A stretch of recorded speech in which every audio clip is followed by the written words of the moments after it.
IT में bye on display होता है, लेकिन एक बार के लिए मैं एक बार जरा निफ्टी आईटी का 10 डे में चेक कर लेता हूँ कहाँ पर है।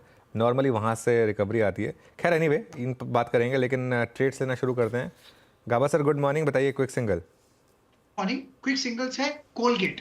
यस, कोलगेट में लगता है कि आपको मिलना चाहिए। ट्रेड कर रहा है 2552 पर, स्टॉप होगा 2540 पर। कोलगेट अपमूव मिलेगा तो करीब 2580, ये एक जोन है, कोलगेट वहां तक जा सकता है, तो ध्यान देना चाहिए कोलगेट पर। कोलगेट ये हो गई गाबा सर की पिक। सचिन आप क्या पिक कर रहे हैं?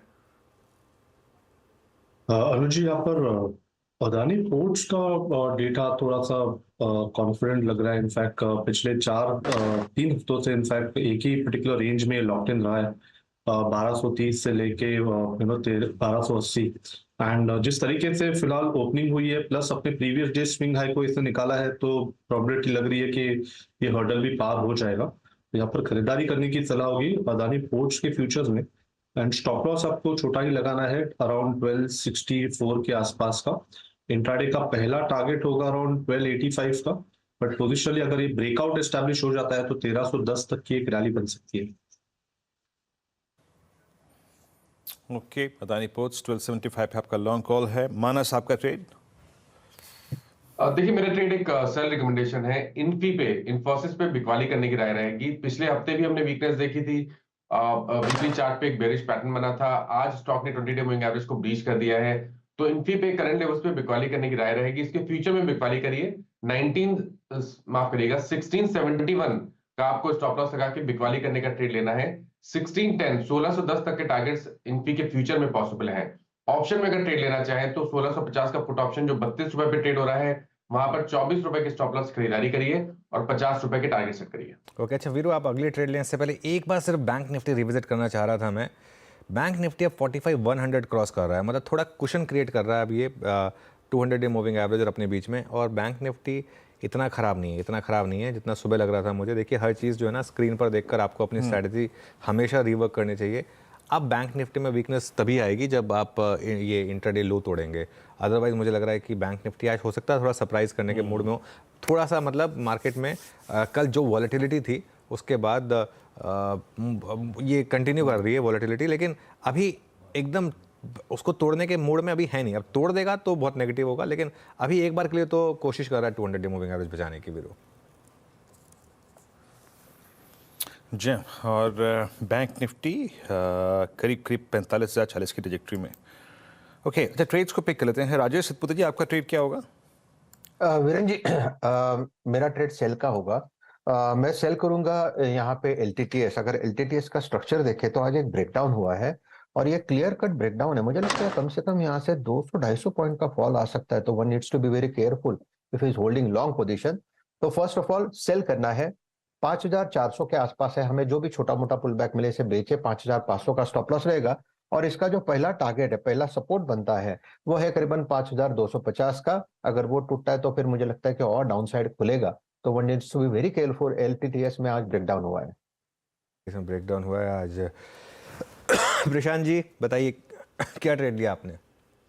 अनुज जी, मेरी भी ये राय है कि शायद बैंक निफ्टी स्टेबलाइज हो सकता है और इसमें जो स्टॉक सबसे ज्यादा रेजिलियंस दिखा रहा है वो है एक्सिस बैंक। तो मैं इस पे एक बाय रेकमेंड करूंगा। करीबन 1068 पे ट्रेड कर रहा है, 1068। मेरा स्टॉप लॉस यहाँ पे होगा 1055, 1055, और जो टारगेट में देख रहा हूँ वो होगा 1090, 1090 का। ओके, एक्सिस बैंक ये यहाँ पर होगी प्रशांत की पिक। आशीष बेहती जी, आपका क्विक सिंगल? जी अनुज जी, एमसीएक्स पे बिकवाली की सलाह रहेगी। पिछले 2 दिनों से देख रहे हैं कि इसमें अच्छी खासी गिरावट बनी हुई है और डिलीवरी वॉल्यूम्स भी काफी अच्छे हैं गिरावट में। तो हमें लग रहा है कि यहाँ से और स्टॉक स्लिप हो सकता है। 20 डे में इसके नीचे कल का इसका क्लोज था, तो 3500 का स्टॉप लॉस लगाकर इसमें बिकवाली की सलाह है। 3250 और 3200 के टारगेट के लिए इसमें सेलिंग की जा सकती है। ओके, आज जब हमारे मेहमान आशीष चतुर्मोता हैं, अब वो ट्रेडिंग पे स्विंग पे ध्यान तो नहीं देते लेकिन स्पॉटिंग अच्छी करते हैं। आशीष, ये डिप आपको मिल रहा है अगेन बैंक निफ्टी में टुवर्ड्स 200 डेमा, निफ्टी में टुवर्ड्स 20 डेमा, और उससे माइनस की ट्रैजेक्टरी ही है। कुछ अच्छी स्पॉटिंग की है आपने इस प्राइस पे? देखिए, मुझे लगता है कि पीएसयू बैंक्स में आपको डिप में एक अच्छी खरीदारी का मौका मिलेगा, और खासतौर पे एसबीआई मुझे लगता है बहुत ही लंबे कंसोलिडेशन के बाद जब इसने एक ब्रेकआउट दिखाया है, तो ये जो डिप आ रही है ये एक अपॉर्चुनिटी क्रिएट करेगी और मेरे हिसाब से 695 पे एक बहुत ही बढ़िया ब्रेकआउट हुआ है तो वहाँ एक अच्छे सपोर्ट की गुंजाइश है और मैं मानता हूँ कि अपसाइड में 760 780 तक की एक पोटेंशियल अपसाइड एसबीआई में देखने को नजर आएगी। साथ ही साथ जो हमने फाइनेंशियलाइजेशन ऑफ सेविंग्स की थीम की बात की, मुझे लगता है उसमें हमें नुवामा भी एक बहुत ही इंटरेस्टिंग ट्रेंड लगता है। एक डिस्क्लोजर है कि स्टॉक में हमारे पोर्टफोलियो में हमने पोजीशन भी लिया और हमें लगता है कि जो नंबर्स आए कंपनी के इस क्वार्टर में वो बहुत ही बेहतरीन आए। तो उसको ध्यान में रखते हुए मुझे लगता है कि आज जो ट्रेडिंग वॉल्यूम एक्टिविटी एक वोलेटाइल बाजार में स्टॉक के अंदर नजर आ रही है, उसको देख के मैं मानता हूं कि स्टॉक 3800 से लेकर 3900 की ट्रेजेक्टरी दिखा सकता है और डाउन साइड पे मैं समझता हूं 3400 पे एक बड़ा ब्रेकआउट हुआ है, तो उसको ध्यान में रख के एक लॉन्ग पोजीशन नुवामा के अंदर में देखने को नजर आ सकती है। ओके, बिल्कुल। अच्छा, एक चीज़ बताऊं, मैं थोड़ा जल्दी बोल गया शायद बैंक निफ्टी का रेजिलियंस।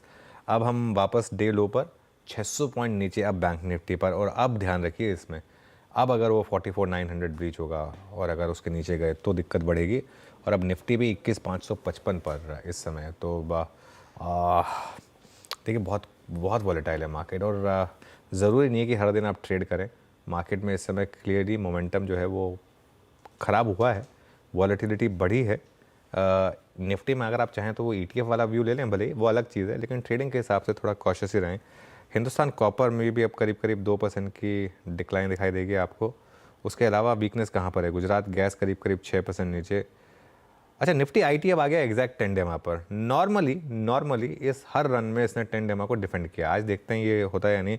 अच्छा, धर्मेश जी हैं हमारे साथ अभी। धर्मेश जी, एक व्यू लेना था मुझे आपसे। आज मिड कैप IT में वीकनेस है, लेकिन ये पॉकेट नॉर्मली काफ़ी स्ट्रांग रही है। यहाँ पर कुछ पिक करने का मन है क्या? अनुज, देखिए मिड कैप IT के नंबर्स काफ़ी अच्छे आए थे और इसमें बहुत बड़ा रनअप हो रखा है पिछले 8-9 महीने में। देखिए तो यही एक सेक्टर था IT के अंदर, सब सेक्टर जिसको आप कहेंगे, जहाँ पर बहुत बड़ी तेजी हुई थी और नंबर्स भी अच्छे आए। अगर चाहे वो न्यूजन सॉफ्टवेयर की बात करें, KPIT की बात करें, मास्टेक है, बिरला सॉफ्ट है, इन सब के नंबर्स तो काफ़ी स्ट्रॉन्ग आए थे। बट मुझे लगता है कि कल जैसे से US में इन्फ्लेशन डेटा आया है, तो वहाँ पर जो एक होप बिल्ड हो रही थी कि with benign interest rate scenario में वापस से डिस्क्रिशनरी स्पेंड्स वहाँ पर बढ़ेंगे, इनकी ऑर्डर बुक काफ़ी फिर बढ़ते चले जाएंगे और एक रन रेट आएगा। तो वहाँ पे थोड़ा सा मुझे लगता है कॉशनरी ट्रेंड है। हालांकि ये जो करेक्शन हो रहा है ये थोड़ा एग्रीवेट होता है। अगर 10-15% का कुछ हेल्दी करेक्शन देखने को मिले इन सब स्टॉक्स में, कल KPIT में काफ़ी अच्छी करेक्शन थी, तो आई मीन पेडिग्री के हिसाब से KPIT, मास्टेक और न्यूजन सॉफ्टवेयर, ये 3 पर बाई करने की सलाह रहेगी। बिरला सॉफ्ट थोड़ा अवॉइड करना चाहेंगे क्योंकि काफ़ी थोड़ा महंगा दिख रहा है वैल्यूएशन के पर्सपेक्टिव से। और एक जो मुझे डार्क हॉर्स इस पूरे सेगमेंट में लगता है वो है टाटा एलेक्सी। सो ये एक बास्केट पे नज़र है इनको बाई करने की, बट थोड़ा टाइम दे। आई थिंक जैसा आपने बोला कि हर दिन ट्रेड करना जरूरी नहीं है, तो मुझे भी लगता है कि थोड़ा सा मार्केट में गिरावट की गुंजाइश ज़्यादा है, थोड़ा गिरने दे, वहाँ पर इसको खरीदेंगे। जी हाँ, बिल्कुल धर्मेश, और गिरावट की गुंजाइश है। प्लस याद रखिएगा, स्टेट ऑफ कन्फ्यूजन इस बात को भी लेके है कि कोई भी लेवल पुल बैक भी जनरेट कर सकता है। तो स्क्रीन पे देखिए ट्रेड्स आएंगे, अनुज में और मैं बात भी करेंगे, ट्रेड्स भी लेंगे, स्पॉटिंग भी करेंगे। थोड़ा संभल के यहाँ पर, और इस जोन में जितना कम ट्रेड होगा उतनी आपकी ट्रेड कैपिटल बचेगी, याद रखिएगा। बैंक निफ्टी को छोड़ता हूँ मैं, एक बार निफ्टी IT पे आता हूँ। आशीष भैती जी, जरा टेक महिंद्रा की को रीड कीजिएगा। आई मीन आप क्योंकि शॉर्टिंग की राय दे रहे थे अभी IT पर, यहाँ पे बहुत दिनों बाद एक नेगेटिव क्रॉसओवर है। आई थिंक 11 जैन के बाद फर्स्ट टाइम इट्स 10 डे 2020 डेमा का एक नेगेटिव क्रॉसओवर। अभी क्या व्यू है आपका, क्योंकि यहाँ पे 1294 पे इसका 50 डे एक्सपोनेंशियल एवरेज प्लेस्ड है और नेगेटिव क्रॉसओवर ऊपर से हमें मिला है। आपका व्यू इस वक्त टेक महिंद्रा पर? जी, काफी वीकनेस दिख रही है इसमें, क्योंकि नंबर्स के बाद जो गिरावट देखने मिली थी उसमें इसके बाद कोई भी इसमें पुल बैक सस्टेन नहीं हो पाया, और हमें लग रहा है कि जिस हिसाब से आज गिरावट बन रही है और IT पूरे पैक में सेलिंग दिख रही है इसमें, और यहाँ से भी फर्दर गिरावट देखने मिल सकती है, तो स्टॉक अनदर 30-35 पॉइंट यहाँ से गिर सकता है। तो 1260 के टारगेट के लिए इसमें बिकवाली की सलाह है। जो स्टॉप लॉस इसमें मेंटेन करना हो 1315 का एक एसएल मेंटेन करे। इसको अगर किसी को पुट के थ्रू लेना है तो 1290 की पुट में भी ट्रेड किया जा सकता है। जो स्टॉप लॉस 29 रुपए के करीब ये चल रही है। जो स्टॉप लॉस इसमें लगाना है वो 20 रुपए का कैसे लगाना है, मुझे लगता है इसमें 40 रुपए तक के टारगेट्स देखने मिल सकते हैं।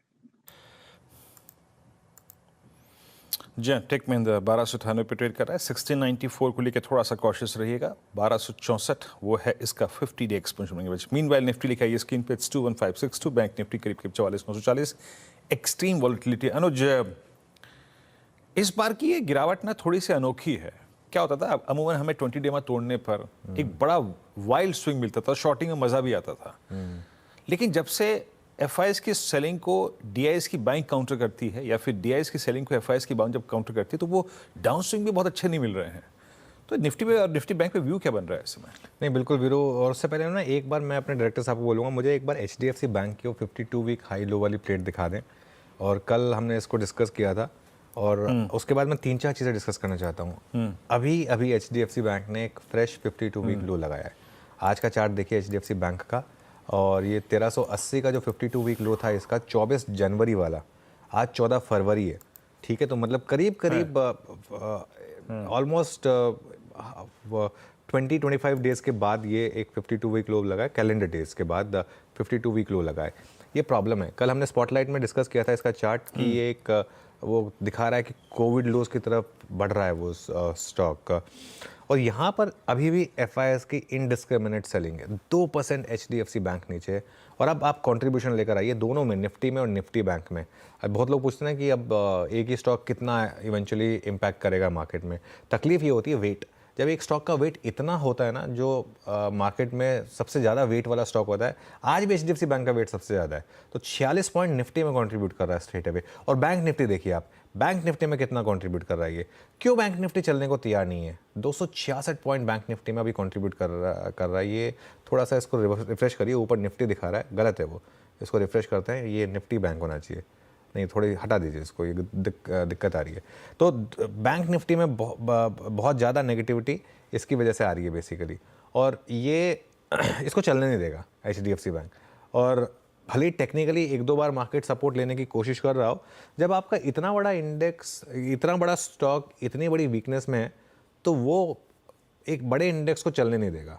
अब कहीं ना कहीं जाकर ये बॉटम आउट होगा, उसके बाद इसमें टाइम करेक्शन आएगी। ये ऐसा नहीं होगा कि एचडीएफसी बैंक बस स्ट्रेट अवे एक दिन बॉटम होगा और बोलेगा चलिए आज से मैं चलने को तैयार हूँ, ऐसा नहीं होगा। इसके बाद ये आपको 3 महीने का कम से कम टाइम करेक्शन दिखाएगा। प्राइस करेक्शन, अब तक तो प्राइस करेक्शन ही खत्म नहीं हुआ है। प्राइस करेक्शन जहाँ पर खत्म होगी वहाँ पे टाइम करेक्शन शुरू होगी, और उसके बाद ये फिर बॉटम करेगा। तो ये मार्केट के लिए दिक्कत बनी रहेगी कुछ टाइम तक, जिस तरीके से एचडीएफसी बैंक हो गया है। और ये मतलब अब कब बॉटम आउट होगा ये कहना मुश्किल है थोड़ा सा। एचडीएफसी बैंक, और ये बाजार का इस वक्त सबसे बड़ा पेन। अच्छा, मैं एचडीएफसी बैंक की वीकली चार्ट्स को देखूँ ना, तो इसके एंटायर करियर में एक कोविड था जिसमें ये लगभग अपने 200 वीक एक्सपोनेंशियल मूविंग एवरेज से -225 रुपये था। यानी अगर आप इसका 200 वेमा उस वक्त प्लेस था लगभग 980 पे, इसने लो लगाया था करीब 720 का, 220 रुपये अप्रॉक्सीमेटली। और पोस्ट कोविड या फिर एंटायर करियर में इसका ये सेकेंड सबसे वर्स्ट फेज है, जब ये अपने 200 वीक एक्सपोनेंशियल मूविंग एवरेज से लगभग 100 रुपये नीचे ट्रेड कर रहा है। तो आप पेन का अंदाज़ा लगा सकते हैं। इट्स 21541 निफ्टी पर, बैंक निफ्टी करीब 44,914 पे, और मेरे स्क्रीन पे इस वक्त सिर्फ आईटी में पेन नजर आ रहा है। सारे स्टॉक ऑप्शंस में इस वक्त सिर्फ आईटी परसिस्ट करता हुआ। इवन कुछ फार्मा काउंटर्स में आज पेन है, लेकिन इस बीच कोल इंडिया अपने नंबर्स के बाद एक बार देखते हैं क्या कर रहा है, और इट्स 450 लोअर लेवल से पुल बैक है यहाँ पर। Sachin, not exactly a trade, but Coal India को आप कैसे रीड कर रहे हैं? पिछले 5-7 सेशन की वोलेटिलिटी में टेंडेमा ने बहुत खूबसूरती से सपोर्ट के तौर पे काम किया है। आपका व्यू इस वक्त कोल इंडिया पे? वीरेंद्र जी, मैं थोड़ा सा यहाँ पर कॉशियस हूँ। इनफैक्ट सोमवार के सत्र में हमने यहाँ पर एक नेगेटिव व्यू दिया था काउंटर में, एंड जिस तरीके से अभी भी डेटा प्लेस्ड है, मुझे लग रहा है प्रोबेबिलिटी ज्यादा नजर आ रही है कि 420 415 के आसपास जो इसका 20-day exponential moving average placed है, मुझे लग रहा है वहां तक एक चाल बन सकती है।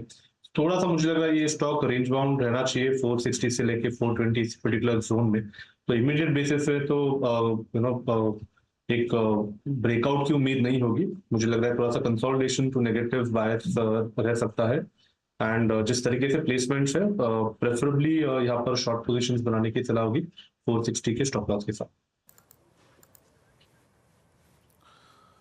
ओके, इस बीच एचडीएफसी बैंक में आप देखिए कुछ चंक जो बिके हैं, इसमें करीब 31.5 लाख का 31 लाख 40 लाख शेयरों का सौदा यहाँ पे। लार्ज ट्रेड की कुल वैल्यू करीब 431 करोड़ रुपए, स्टॉक डेढ़ ऊपर। अगर आप देखें तो बड़े पैमाने पे कुछ यहाँ पे हाथ बदले हैं एचडीएफसी बैंक में। स्टॉक डे लो पर 1366 पे। अब देखिए इस प्राइस पर भी बड़े ब्लॉक एग्जीक्यूट हो रहे हैं HDFC बैंक में। ये फाइनल एग्जिट भी हो सकते हैं कुछ, और कुछ अच्छी एंट्री पॉइंट भी हो सकते हैं। लेट्स सी क्या कर रहा है। लेकिन पिछले 4-5 सेशन में आवाज़ पे अगर बहुत अच्छे कोई ट्रेड्स गए हैं इस वोलेटिलिटी में भी, तो मैं बताता हूँ, एक था अपोलो हॉस्पिटल्स, लिखा है स्क्रीन पे। ये ट्रेड शुक्रवार को दिया था, शुक्रवार को भी दिया था और सोमवार को भी दिया था मानस ने। 6400 की कॉल भी दी थी, फिर मैंने उस पर डेल्टा लिफ्टिंग की बात भी की थी कि इसे ऊपर ले आएंगे मानस। It's now 6758। आपका व्यू इस पर क्या है? देखिए व्यू तो अभी भी पॉजिटिव है वीरेन जी। मेरा समझना है कि अगर आपने लॉन्ग पोजीशन बनाई हुई है और आप अभी होल्ड कर रहे हैं, तो वहां पर स्टॉप लॉस 6684 कर लीजिए, पोजीशन में बने रहिए। आई थिंक जो नेक्स्ट टारगेट होगा वो 6900 6950 की रेंज में होगा। ओके, बैंक निफ्टी बार बार 200 डे मूविंग एवरेज टेस्ट कर रहा है। ध्यान रखिए 200 डे मूविंग एवरेज अब थोड़ी सी स्लैंटिंग अपवर्ड है, 44,900 के आसपास आ गई है, 44,903 के करीब है 200 डे मूविंग एवरेज। तो बार बार उस पर सपोर्ट ले रहा है। एक मेरे ख्याल से कोशिश है एल्गो ट्रेडर्स की थोड़ा उसको बचा के रखने की। अभी तक तो सक्सेसफुल है, लेकिन आगे देखते हैं ये सक्सेसफुल रहता है या नहीं। अच्छा, कुछ स्टॉक्स हैं जहाँ अभी अपना खुद का मोमेंटम है, जैसे BEL, एस्ट्रल, ये कुछ स्टॉक्स हैं। अगेन बहुत ज़्यादा ट्रेड्स नहीं ले रहे हैं हम, सिर्फ स्पॉटिंग कर रहे हैं, क्योंकि ट्रेड्स इस समय लेना मतलब थोड़ा सा डेंजरस हो सकता है मार्केट में थोड़ा सा। लेकिन कुछ स्टॉक्स हैं जहाँ पर इस समय थोड़ी सी स्पॉटिंग की जा सकती है। सन टीवी हो गया, महिंद्रा एंड महिंद्रा हो गया। अच्छा, आज भारत फोर्ज में फाइनली थोड़ी सी रिकवरी है, तो ये कुछ स्टॉक्स हैं जहाँ पर इस समय थोड़ी सी आपको रिकवरी दिखाई ज़रूर देगी। अच्छा, एक बार फार्मा इंडेक्स लेकर आइए। अच्छा, ये एक तरीका होता है मार्केट में पता करने का कि क्या हो रहा है। इसका क्या मतलब है? इसका मतलब है कि अब जिनके पास प्रॉफिट्स हैं वो भी अपने प्रॉफिट्स बचा रहे हैं, और उसका सबसे बड़ा एग्जांपल है लुपिन। एक बार लुपिन लेकर आइए, लुपिन एट डेज लो। ये इंटरेस्टिंग है, ठीक है ना वीरू, क्योंकि ये एक तरीके से ये एक अच्छी खबर है मार्केट के लिए, क्योंकि जब सबसे स्ट्रॉन्ग स्टॉक्स भी गिरने लगे ना, तो मतलब ये होता है कि अब मार्केट थोड़ा सा लोग मतलब थ्रोइंग इन द टावल, अपने प्रॉफिट भी कन्वर्ट कर रहे हैं कैश में। वो मार्केट के लिए कई बार अच्छा होता है। तो ऐसे 2-3 दिन अगर आ गए तो ये मार्केट के लिए एक अच्छा साइन होगा कि जहाँ पर प्रॉफिट है वहाँ पर भी अगर थोड़ा सा सेलिंग हो रही हो तो कैश में कन्वर्ट होगा, तो तभी तो 52 वीक लो लिया जाएंगे। मतलब कहने का तात्पर्य यही है अनुज? हाँ, ऑब्वियसली, बिल्कुल। जो 52 वीक पे होगा, हाँ बिल्कुल, तभी तो वो लिए जाएंगे। लेकिन बिल्कुल, तो थोड़ा सा सबको मार्केट एक चीज़ समझिए है, मार्केट तैयार नहीं है कल का लो तोड़ने के लिए। अभी तक कल का लो तोड़ने के लिए तैयार नहीं है हम। निफ्टी पर देखिए अभी भी 21,568, मेरे ख्याल से आज का लो कितना रहा है 21,530, कल का लो था 21,543।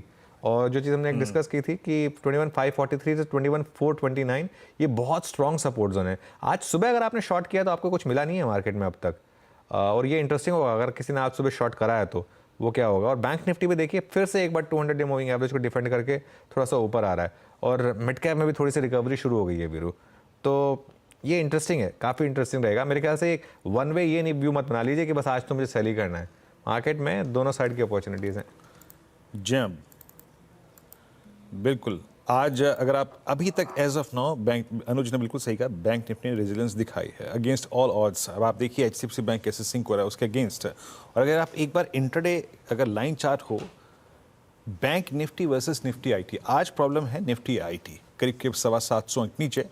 अदरवाइज बैंक्स उतना x of I think HDFC bank उतना परेशान नहीं कर रहे हैं। मीनवाइल कुछ अच्छे ट्रेड्स में, और जब बैंकिंग में कोई भी सुधार आता है, और जब बैंकिंग में थोड़े से भी अगर आप देखें अपस्विंग मिलते हैं, तो उस वक्त सबसे पहला स्टॉक जो ऊपर आता है दैट्स कैनरा बैंक। आशीष भाई दीजिए कैनरा बैंक पे आपकी रीडिंग। और देखिए मैं फिर कह रहा हूँ, अगर आप कंफर्टेबल नहीं हैं तो ट्रेड मत दीजिएगा, सिर्फ प्राइस रीडिंग बताइए अपनी क्या कहती है। जी वीरेन जी, स्ट्रक्चरली कैन बैंक का बहुत अच्छा बना हुआ है, और स्टॉक का अगर मैं वीवा बोलूँ अगर डेली में, तो 540 के जो जोन है वहां पे एक सपोर्ट जोन बना हुआ है, और वहीं से स्टॉक में पिछले 2-3 दिनों से बाउंस देखने मिला है। एक तेजी की तरफ ट्रेड बनाया जा सकता है। जस्ट एक कॉशियस नोट रहेगा कि 540 का ही एक स्टॉप लॉस रखना है यहाँ पे। और जिस आपका स्ट्रक्चर बना हुआ, मुझे लग रहा है कि अगर बैंक में थोड़ा भी मोमेंटम ऊपर की तरफ बनता है, can bank and some PSUs उसमें लीड करते हुए देखने मिलेंगे, तो खरीदारी की जा सकती है। 565 के टारगेट के लिए 540 का एक स्टॉप लॉस रखना है। जी कैनरा बैंक पे व्यू था। और एक बार जरा इंडसइंड बैंक का चार्ट लाइए। सचिन, इंडसइंड बैंक ने आज एक लो को रिविजिट किया। लो था 23 जनवरी का और इन दो लो के साथ पैरेलली अलाइंड है 200 डे एक्सपोनेंशियल मूविंग एवरेज, यानी बैंक निफ्टी के इस प्राइस पे 45,050 पे एक स्टॉक और एक ऑलमोस्ट डबल बॉटम बनाने के या फिर फाइनली उस बॉटम को तोड़ने के कगार पे है। आपकी प्राइस ट्रेडिंग इंडसइंड बैंक में क्या कहती है सचिन? देखिए यहाँ से मुझे भी लग रहा है कि डाउन साइड थोड़ी सी लिमिटेड है, रिस्ट्रिक्टेड है एंड जिस तरीके से इसने अभी तक 1440 के आसपास का एक स्विंग लो बनाया है, उनका 200 डे एक्सपोनेंशियल मूविंग एवरेज भी लगभग अराउंड 1433 के आसपास प्लेस्ड है। तो काफी सारे मल्टीपल सपोर्ट जोन्स यहाँ पर अवेलेबल है एंड प्लस जिस तरीके से इसने अपने प्रीवियस डे स्विंग लो को भी डिफेंड किया है, तो मुझे लग रहा है यहाँ से थोड़ी सी अगर मार्केट में रिकवरी होती है तो आई थिंक इसका कंट्रीब्यूशन भी शानदार होना चाहिए। सो 1480 का एक मेजर हर्डल है, बट जिस तरीके से पोजीशनिंग है मुझे